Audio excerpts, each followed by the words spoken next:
नमस्कार, मैं हूं महेंद्र विश्वकर्मा और आप देख रहे हैं डीएनएन एजेंडा। मध्य प्रदेश में निवेश को लेकर मुख्यमंत्री डॉक्टर मोहन यादव लगातार सक्रिय हैं और अभी हाल ही में वो मुंबई होकर आए हैं। मुंबई में बड़े उद्योगपतियों से देश के और प्रदेश के एक 1-to-1 करके आए हैं और लौट कर जैसे ही वो आते हैं तो मीडिया को बुलाते हैं और प्रेस कॉन्फ्रेंस कर सीधी जानकारी देते हैं कि अगली जो रीजनल कॉन्क्लेव होगी वो होगी संस्कारधानी जबलपुर में 20 जुलाई को। इसके साथ ही निवेश का सिलसिला मध्य प्रदेश में शुरू होगा। आर्थिक दृष्टि से मध्य प्रदेश को सुदृढ़ बनाने के लिए ये कवायद मुख्यमंत्री डॉक्टर मोहन यादव के द्वारा की जा रही है। और देखिए, हम आपको बता रहे हैं कि सबसे अहम कड़ी यही है कि इन्वेस्ट को लेकर, मध्य प्रदेश में इन्वेस्ट को लेकर मुख्यमंत्री कितने जागरूक हैं और सजग हैं और जो पुरानी उद्योग नीति है उसमें क्या संशोधन होने थे। जो उद्योगपति पिछली बार एमओयू करके गए थे और वो अपनी जमीन वापस कर रहे हैं तो क्यों कर रहे हैं, इन सब चीजों का अध्ययन करके नई औद्योगिक नीति के तहत जो भी सुधार हो सकते हैं उन सुधार के बाद सीधे 1-to-1 सीधे इंटरेक्ट हो रहे हैं उद्योगपतियों से। क्योंकि प्रशासनिक तौर पर क्या दिक्कत है, आखिर जहां जहां इन्वेस्ट करने की जो गुंजाइश है वहां क्या दिक्कतें आ रही हैं, इसको लेकर एक सुलभ पॉलिसी बनाने को सरकार तैयार है और मुख्यमंत्री सीधे 1-to-1 कर रहे हैं। अभी हाल ही में जैसे ही वो मुंबई गए तो अंबानी ग्रुप से उन्होंने बात की और अंबानी ग्रुप ने जबलपुर में डिफेंस के मामले में इन्वेस्ट करने की एक सोच जाहिर की, अपनी मंशा जाहिर की। तो ऐसे में हम कह सकते हैं कि सबसे अहम कड़ी यही है कि मध्य प्रदेश में अब आर्थिक समृद्धि के दरवाजे खुलेंगे और मुंबई में उद्योगपतियों से जैसे ही मिलकर लौटे सीएम, तो निश्चित ही सबसे अहम चीज यही है कि मध्य प्रदेश में अब 20 जुलाई से ये कॉन्क्लेव शुरू हुई। उसके बाद देखिए, ग्वालियर में अगस्त में कॉन्क्लेव होगी, उसके बाद रीवा में होगी, उसके बाद सागर में होगी। तो हर क्षेत्र में इसके साथ ही 2025 का विजन लेकर चल रहे हैं डॉक्टर मोहन यादव और उनकी सरकार की 2025 में ग्लोबल इन्वेस्टर समिट होगी मध्य प्रदेश में और देश विदेश के प्रतिनिधि आएंगे। तो ये कॉन्क्लेव जो है वो जबलपुर में शुरुआत होगी 20 जुलाई को। क्या कुछ कहा डॉक्टर मोहन यादव ने प्रेस कॉन्फ्रेंस करके मुंबई से लौटने के बाद, पहले हम वो आपको सुनवाते हैं, फिर आज इसी पर चर्चा होगी कि आर्थिक समृद्धि के द्वार अब प्रदेश में बड़ी तेजी से खुलेंगे। क्योंकि लोकसभा चुनाव में व्यस्तताएं थी, लेकिन उसके बाद अब सरकार का रोड मैप सीधा तैयार है, निवेश को लेकर भी है, रोजगार सृजन को लेकर भी है। तो पहले सुनते हैं डॉक्टर मोहन यादव ने क्या कहा। सरकार के गठन के समय से हमने कहा था कि रीजनल इंडस्ट्री कॉन्क्लेव और प्रदेश के बाहर के रोड शो दोनों समानांतर चलेंगे। इसलिए रीजनल अर्थात पहले एक ही स्थान पर, सामान्य तौर पर आर्थिक रूप से संपन्न नगर हमारा इंदौर है और इंदौर में हमारी जितनी भी समिट वगैरह हुई वो इंदौर में होती थी। अब इस क्रम को बदलते हुए अलग अलग क्षेत्रीय स्तर पर आयोजित कराएं। जो हमारे 6 अंचल है, जिन अंचलों में अलग अलग संभावना है। 2 दिन पहले मैं मुंबई गया था और मुंबई के रोड शो में पुनः जबलपुर की जो हमारी रीजनल इंडस्ट्री कॉन्क्लेव होने वाली है 20 जुलाई को, उससे जुड़े आधार पर पूरे प्रदेश के निवेश के लिए सभी अलग अलग प्रकार की औद्योगिक हस्तियों से मुलाकात करने का मौका लिया, उनसे संवाद हुआ। और ये जैसे हमने कहा कि ये पूरे प्रदेश के लिए अभियान चला रहा है, लेकिन रीजनल लेवल पर इसको बार बार मौका देंगे। तो उस सिलसिले में अब जब जबलपुर की होने वाली है तो अभी से इसका लाभ ये मिल रहा है कि भविष्य में जो अगस्त में ग्वालियर की होने वाली है, ग्वालियर के प्रस्ताव भी आने लगे हैं।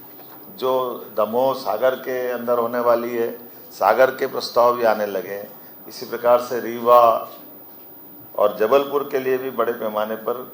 लोगों ने निवेश के लिए, मुझे इस बात का संतोष है कि सभी सेक्टर में समान रूप से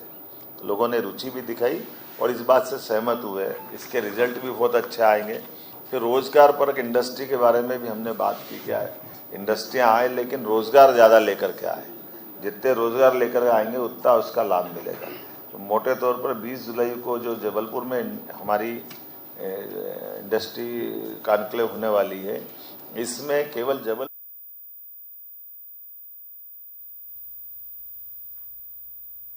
तो 20 जुलाई से शुरू होगा निवेश का सिलसिला और जबलपुर यानी संस्कार धानी में इंडस्ट्रीज कॉन्क्लेव सरकार की ओर से एक बड़ा आयोजन। उज्जैन में इससे पहले हमें देखने को मिली थी एक रीजनल कॉन्क्लेव, एक नया नवाचार था डॉक्टर मोहन यादव का और मोहन यादव की सरकार का। तो चलिए चर्चा इसी पर शुरू करते हैं। हमारे साथ कुछ खास मेहमानों का पैनल है, परिचय आपसे कराते हैं। रवि अवस्थी जी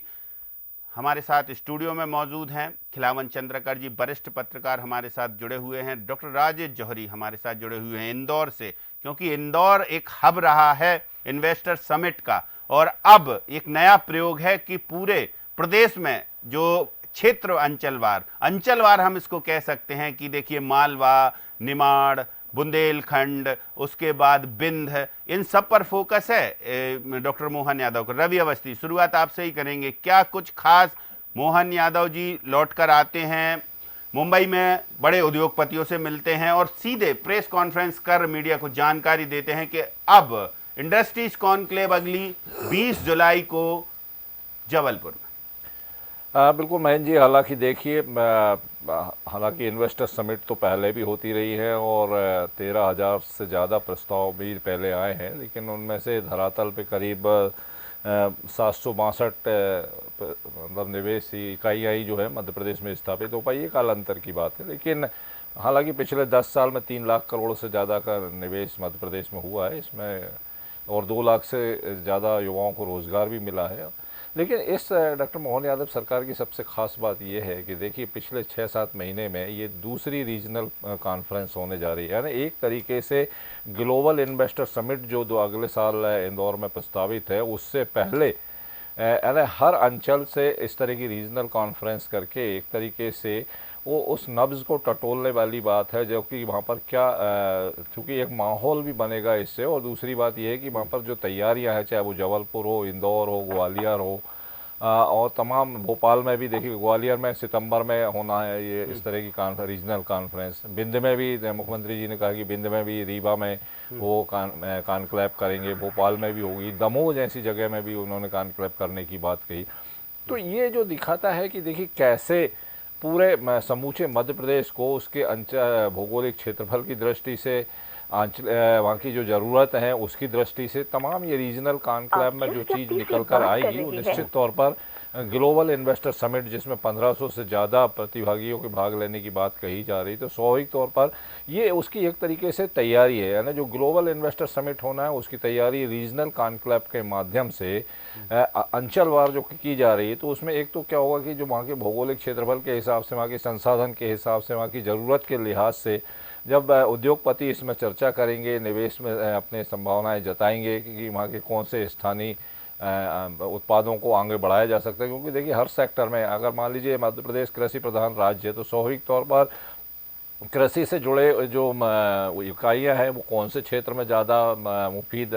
उद्योगपतियों के लिए हो सकती है, वहाँ से कैसे उनको निर्यात, खास करके देखिए चूँकि मोहन सरकार का जो फोकस है वो निर्यात को बढ़ाने पर भी है। तो जो आज प्रेस कॉन्फ्रेंस की गई उसमें भी बताया गया कि कैसे निर्यातकों को जो है सुविधाएं और संसाधन मुहैया कराए जाएंगे, ताकि एक तरीके से देखा जाए तो समूचे प्रदेश में समग्र तरीके से अगर औद्योगिक विकास हो सके, उसको लेकर मुझे लगता है कि ये बड़ी तैयारी है। और ख़ास करके जो एमएसएमई सेक्टर यानी घरेलू उद्योगों को भी साथ साथ जो है बढ़ाया जा रहा है। आप देखिए पिछले कुछ सालों में ही करीब 3 लाख से ज़्यादा एमएसएमई इकाइयों को पंजीकृत किया गया, रजिस्टर्ड किया गया, उन्हें बढ़ावा दिया गया। और अभी आपको ध्यान होगा कि जब विधायकों के साथ मुख्यमंत्री जी ने चर्चा की संभागवार, तो उनसे जब प्रस्ताव मांगे गए कि भाई आप 100 करोड़ के प्रस्ताव आप अपने विधानसभा क्षेत्रों के लिए दीजिए, तो उसमें एक बात उन्होंने काफ़ी महत्वपूर्ण की कि आप वो जो प्रस्ताव दे रहे हैं तो ऐसा रोड मैप बनाइए कि उस अपने विधानसभा क्षेत्र के घरेलू कुटीर उद्योगों को आप विकसित कर सकें, वहाँ उद्योग ला सकें। यानी एक तरीके से ये जो तमाम दायित्व है इसका पूरा विकेंद्रीकरण कहीं ना कहीं मुख्यमंत्री डॉक्टर मोहन यादव ने किया कि तमाम विधायकों का सहयोग लेकर वो समूचे प्रदेश में औद्योगिक एक क्रांति की शुरुआत मतलब कही जा सकती है वो लाना चाहते हैं। और निश्चित तौर पर इसके अच्छे परिणाम आएंगे जब सभी विधायक मिलकर अपने अपने क्षेत्रों में रोड मैप बनाएंगे कि 100 करोड़ के वो क्या घरेलू कुटीर उद्योग या मध्यम या लघु उद्योग जो भी स्थापित करना चाहते हैं उसका कैसा, उन्होंने कहा है कि आप कलेक्टर के माध्यम से ज़मीन आरक्षित कराइए और उस ज़मीन पर जो है उद्योग स्थापित कराइए। तो ये अपने आप में काफ़ी बड़ी बात है कि देखिए किस तरीके से जो उनकी सोच है मध्य प्रदेश के मुख्यमंत्री की, वो ये है कि वो पूरा काम अकेले नहीं कर लेना चाहते, तमाम विधायकों के साथ मिलकर, मंत्री तो खैर उसमें आएंगे ही क्योंकि विधायक हैं तो वो मंत्री हैं, तो स्वाभाविक तौर पर सभी विधायकों, यानी अगर 163 विधायक भी अगर सत्तारूढ़ दल के इस काम में जुट जाते हैं तो आप देखिए कि मध्य प्रदेश की जो एक तरीके से परिदृश्य है, औद्योगिक परिदृश्य है, वो कितना बदलने वाला है। तो ये एक काफ़ी महत्वपूर्ण है। मुझे लगता है कि ये जो तैयारी शुरू की गई है रीजनल कॉन्क्लेव के माध्यम से, हालांकि पहले भी देखिए जो ग्लोबल इन्वेस्टर समिट से पहले कुछ तैयारियां होती थी, लेकिन अब जो पैटर्न है मुझे लगता है एकदम बदला हुआ है पैटर्न है।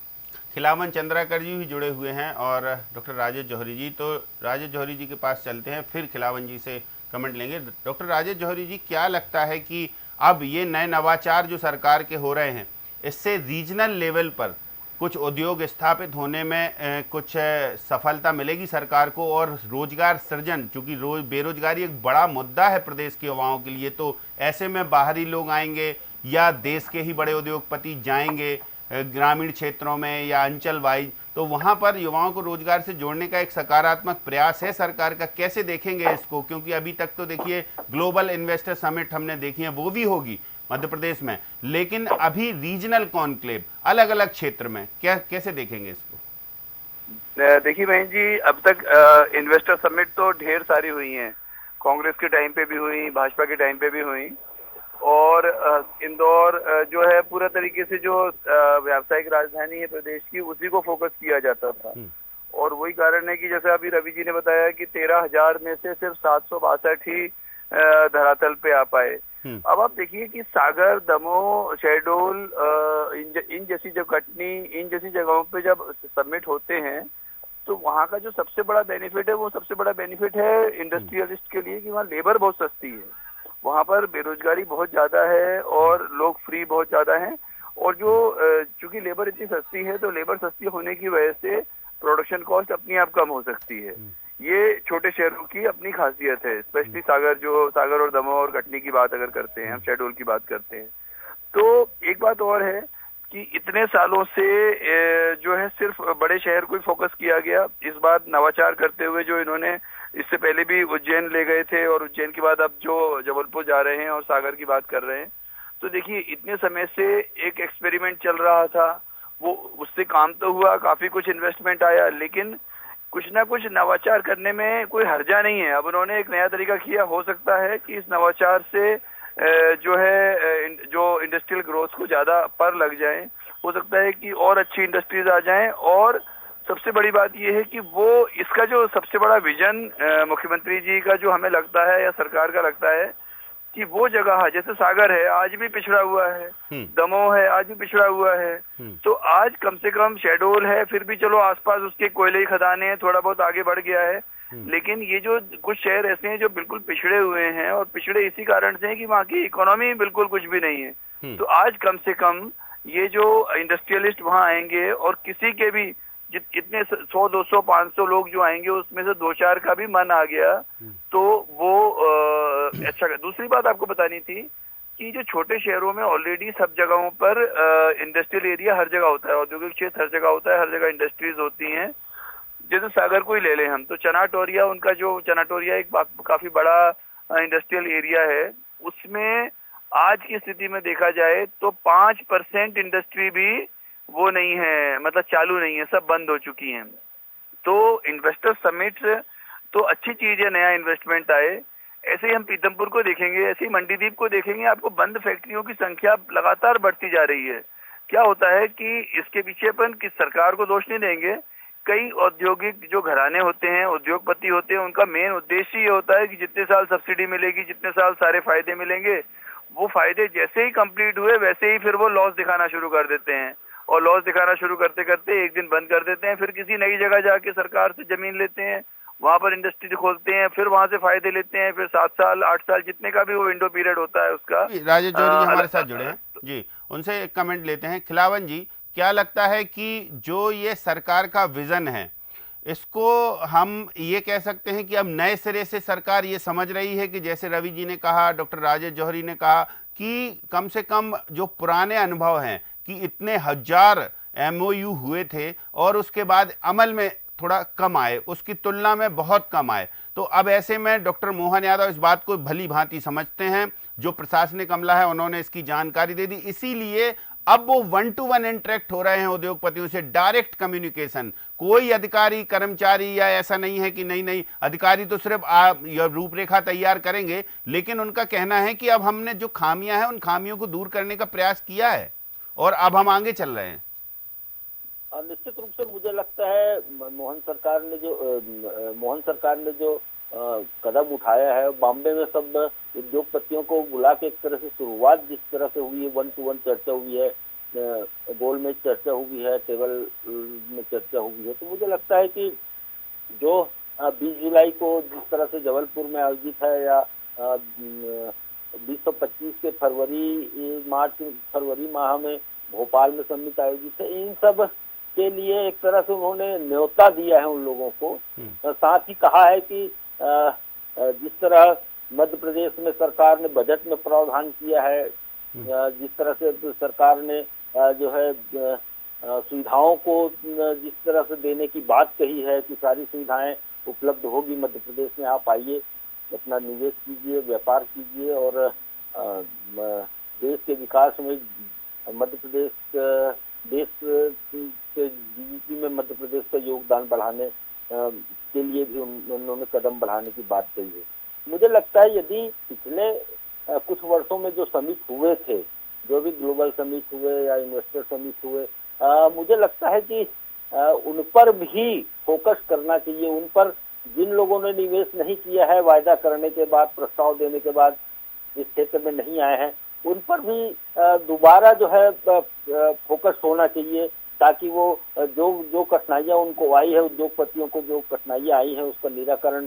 करके सरकार जो है सुगम तरीके से उनको उद्योग लगाने में सहयोगी हो सके। तो मुझे लगता है कि जिस तरह से कई बार तो हम लगातार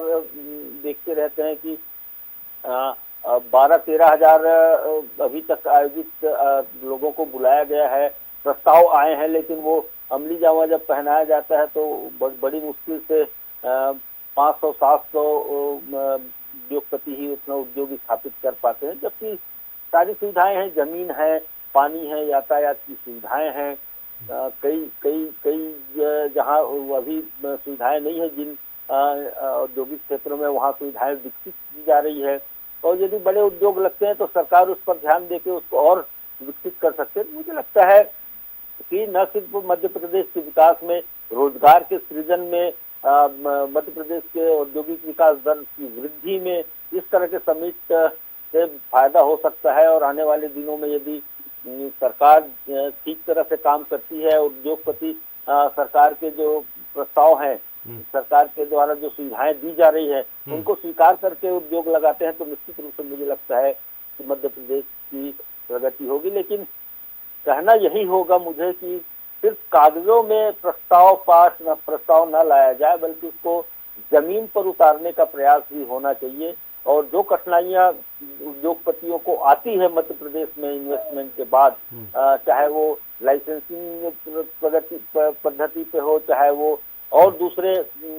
मामले में हो, तो चाहे वो किसी भी तरह की कठिनाई को दूर करने में हो, ज्यादा से ज्यादा सरकार को मदद करनी चाहिए। रवि अवस्थी जी, ऐसा देखिए, डॉक्टर मोहन यादव जब पहुंचे थे मुंबई तो गोदरेज, रिलायंस, ग्रेसिम, जेएसडब्ल्यू लिमिटेड और Yotta data service private limited, L&T, बड़ी कंपनियों यानी बड़े उद्योग घरानों के जो प्रतिनिधि थे उनसे उनकी सकारात्मक बात हुई, चर्चा हुई, 1-to-1 टेबल पर बात हुई। तो ऐसे में अब ये उम्मीदें कि जो ऐसे समूह हैं जो कहीं दूसरे राज्यों में इन्वेस्ट किए हैं, मध्य प्रदेश में यदि कुछ उद्योगपति यहाँ से गए हैं या छोड़ा है, इस पर भी सीएम ने कहा है कि भाई वो हमारा ले क्या गए, हमने तो उन्हें जमीन दी थी। अब हो सकता है कि कुछ ऐसा सिस्टम हो कि उन्होंने एक छोटी छोटी कमियां गिनाई, कभी कमियां गिनाते हैं वो ग्रामीण और शहरी अंचल की, कभी कमियां गिनाते हैं वो नगर निगम और इंडस्ट्री जो लगाते हैं उनके बीच में। तो ये जो छोटी छोटी कमियां हैं, तो इससे ये साफ परिलक्षित होता है कि बहुत माइक्रो जो कहते हैं कि इन्वेस्टिगेशन किया है उन्होंने, माइक्रो रिसर्च की है इस पर कि आखिर उद्योगपति या उद्योग घराने क्यों नहीं ठहरते। तो उस पर अब उसको दूर कर करके जो भी चीजें हैं सरकार उसको दूर करेगी और फिर आगे बढ़ रही है। देखिए मैं जी 2006 से लेकर जो सिलसिला शुरू है, 2006 से 2023 तक, 2007 से 2023 तक 6 ग्लोबल इन्वेस्टर समिट हुई हैं। एक खजुराहो में एक हुई है, बाकी सारी इंदौर में हुई है। और आप देखिए कि आधा दर्जन इन्वेस्टर समिट तो शायद कांग्रेस के समय हुई थी। नहीं, 7वीं वो ग्लोबल इन्वेस्टर समिट नहीं था, वो उसको कुछ और नाम दिया गया था, लेकिन उसमें निवेश जैसा कोई प्रस्ताव मुझे नहीं लगता कि आए थे। तो ये जो सरकारी तौर पर जो दर्ज हैं वो यही है कि 2006 से 2007 में हुई थी इंदौर में, उसके बाद 2010 में खजुराहो, 12 में फिर इंदौर, 14, 16, फिर 23 जी। और तो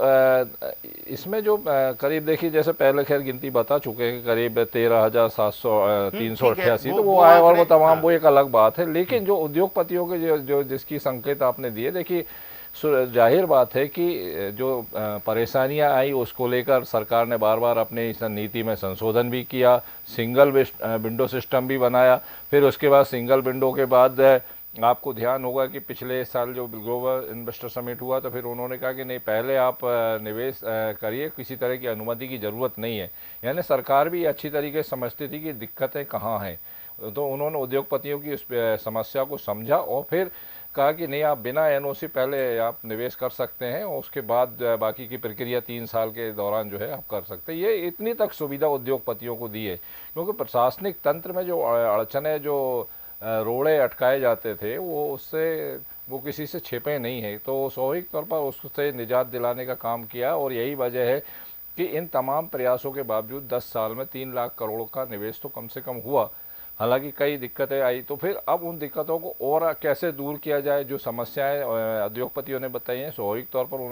नई सरकार जो है, मौजूदा सरकार, उन तमाम दिक्कतों को भी और ख़त्म करने की कोशिश करेगी। अब जैसे पिछली बार कहा गया कि आप पहले बिना एनओसी के आप उद्योग लगाइए, तो हो सकता है उसको और बढ़ाया जाए। 1224 करोड़ रुपए का अनुदान भी 366 इकाइयों को पहले दिया गया है। कुछ नहीं, लेकिन अब तो रीजनल कॉन्क्लेव हो रही ना, तो रीजनल पर फोकस है। रीजनल कॉन्क्लेव का उद्देश्य यही है महेंद्र जी कि देखिए, ये जीआईएस की एक तरीके से प्रीवियस तैयारी है कि वहाँ पर वहाँ के भौगोलिक क्षेत्रफल के लिहाज से और वहाँ के संसाधनों के लिहाज से कौन कौन से उद्योग आ सकते हैं। तो उद्योगपति जब इस तरह कानक्लेव में शामिल होंगे और छोटे उद्योग को बढ़ावा देना, रोजगार स्थानीय स्तर पर उपलब्ध कराना, कई मंशा सरकार की। दूसरी तरफ देखिए, जो प्रस्ताव आ रहे हैं, हो सकता है वो इन्हीं कानक्लेव में भी जमीन पर उतरना शुरू हो जाए, क्योंकि फैक्ट्री को कंपनी को एक दिन में तो खड़ी होती नहीं है, एक लंबा समय लगता है उसको निवेश करने के लिए और उसको ज़मीन पर पूरी तरह उतारने में। तो स्वाभाविक तौर पर ये उसकी मुझे लगता है एक तैयारी है कि जब अंचलवार इस तरह की कॉन्क्लेव होंगी, खिलावन जी, उद्देश्य यही है। ठीक है, उद्देश्य साफ है कि रोजगार सृजन, इन्वेस्टमेंट लाना मध्य प्रदेश में। पिछली सरकारों की जो कमियां खामियां, सिस्टम की जो कमियां खामियां रही, उसको दूर करते हुए आगे बढ़ना। बहुत चैलेंजेस हैं डॉक्टर मोहन यादव के पास, तो ऐसे में क्या कहेंगे आप कि इन चैलेंजेस को फेस करते हुए अब डॉक्टर मोहन यादव ये साबित करेंगे कि हम जो कमिट कर रहे हैं उद्योगपतियों से, उद्योगपति भी यहाँ पर वो निवेश करेंगे और जो वो कमिट कर रहे हैं, तो यहाँ पर इंडस्ट्री स्थापित होगी और रोजगार मिलेगा स्थानीय लोगों। देखिए महेंद्र जी, सबसे महत्वपूर्ण बात यही है कि पिछले 7-8 वर्षों में जो भी समिट हुए हैं और जो भी इन्वेस्टमेंट हुआ है, या जो इन्वेस्टमेंट, जो प्रस्ताव आने के बाद इन्वेस्टमेंट नहीं हो पाया है, इन सब का अध्ययन जो है इस बार किया गया है। और मुझे लगता है कि जो कमियां थी उनको दूर करने का प्रयास निश्चित रूप से हुआ। कुछ क्षेत्रों में सब्सिडी भी बढ़ाई गई है, कुछ क्षेत्रों में जो जहां बिजली पानी की व्यवस्था नहीं थी वहां बिजली पानी की व्यवस्था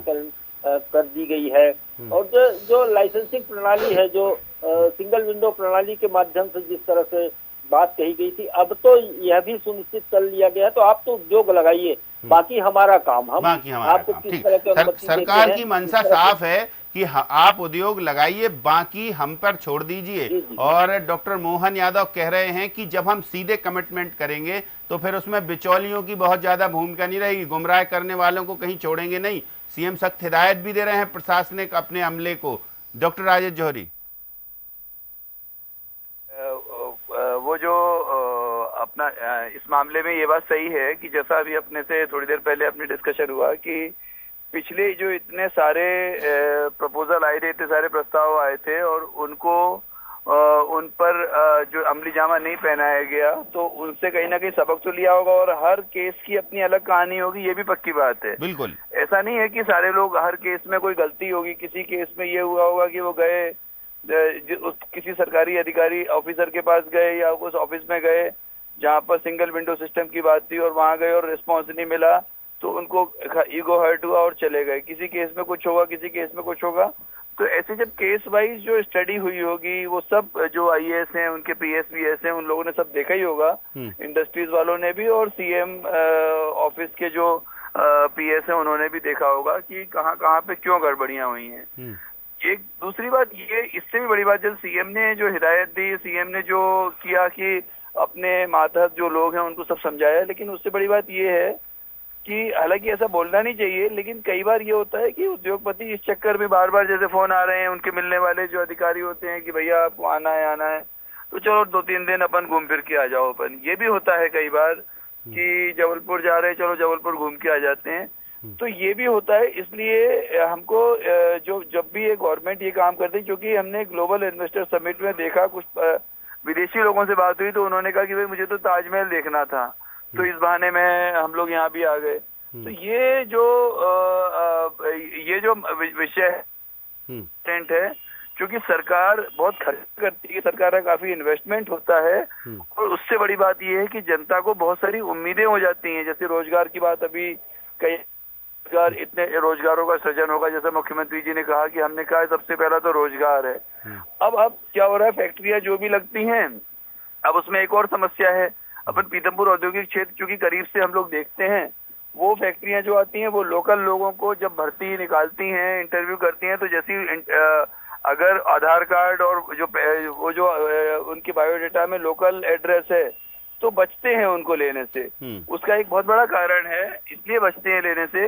क्योंकि फिर वो पॉलिटिक्स होती है, नेतागिरी होती है, फिर कहीं ना कहीं जो मजदूर यूनियनें होती हैं वो हावी होती हैं, तो वो लोग कोशिश करते हैं कि अगर इंटरनल पॉलिटिक्स का शिकार नहीं होना चाहते उद्योग घराने, इसलिए वो सोचते हैं कि थोड़ा बचें। तो रोजगार वाला इशू इतना आसान नहीं है जो मुख्यमंत्री जी कह रहे हैं, वो इतना आसान काम नहीं है। लेकिन मुख्यमंत्री एक बात और कह रहे हैं, रवि अवस्थी जी, वो कह रहे हैं कि यदि जैसे पिछले जो जिनने एमओयू किया और जमीनें उनके नाम है, उन कंपनियों के नाम है, तो हम अगर नहीं वो लगाएंगे तो हम दूसरों को देंगे, भाई हमारे पास जो आएगा हम उसको देंगे, लेकिन हमारा उद्देश्य सिर्फ साफ है कि उद्योग लगाएं और स्थानीय रोजगार पर फोकस रहेगा। अभी तक जो हुआ उसमें थोड़ा फ्लेक्सिबिलिटी रही, लेकिन अब सख्ती से इस पर अमल होगा।